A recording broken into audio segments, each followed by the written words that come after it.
As the federal government pursues investigations into insider trading on Wall Street, firms are taking a hard look at their operations to make sure that they're in compliance with new federal regulations. Now, some are turning to outside consultants for assistance. They're also looking internally to see what kind of controls they have in place. My next guest, Jeremy Kroll. He's the president and co-founder of K2 Global Consulting.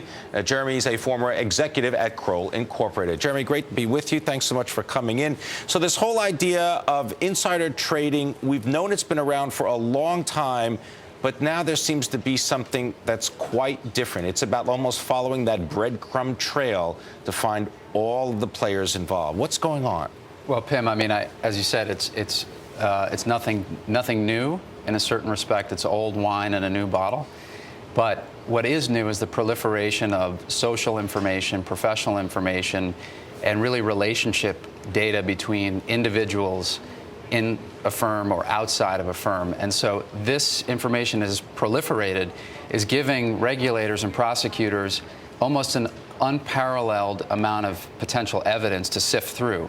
So what we're seeing with our clients is the willingness to be more proactive, to look at this relationship data and map between people and trades, and the importance of that. And the one last thing that I would add, what's new is this is an enterprise risk now.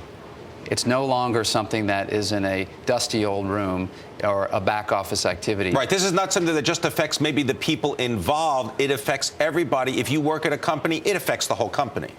Unquestionably, not only the company, but its relationships outside. Right. You're seeing board members of public companies. You're seeing lawyers at law firms, et cetera. And this is the universe of people that are affected, not just the hedge fund itself. Now, one of the things I know that you've been working on, which I found really fascinating, is a technology solution. You've been putting together a database. Explain a little bit about how that would work. Well, it's a combination of things, Pimm. I mean, it's the data about individuals and their backgrounds, who they know, when they know them from, where they know them from.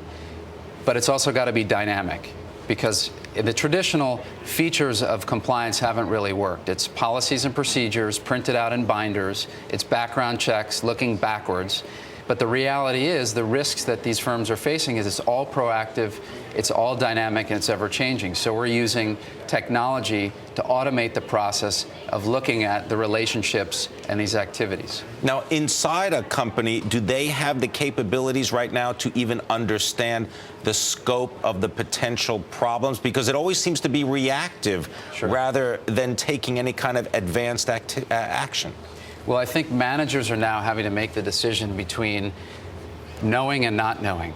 So would they rather know and potentially avoid a regulatory inquiry or prosecution, or would they rather not know? And the risk of not knowing, as we're seeing, unless you've been living under a rock, is you may not even be guilty of anything, but just the whiff of impropriety can sink an enterprise. So I think there's a lot more proactivity in thinking, but the systems aren't there yet. They haven't caught up with the new realities of risk, and that's what we're helping clients do. And one of the other things you brought out was that you can really quantify these kinds of problems, because if your stock takes a hit because of some reputational issue, that's real money. It's not something that's just in a corporate compliance seminar. That's something that affects your shareholders. Unquestionably, and I think what we're also seeing is the limited partner or the investment community is making a direct translation between money that they allocate to a fund and how robust that fund's compliance capabilities are. So if you invest 1% of your revenues in compliance, we're actually starting to see a correlation with increased funds flowing in. And the inverse is true as well. I'm going to leave it there, but I want to thank you very much, Jeremy Kroll, head of co-president K2 Consulting, giving us some insight into corporate activity. Coming up.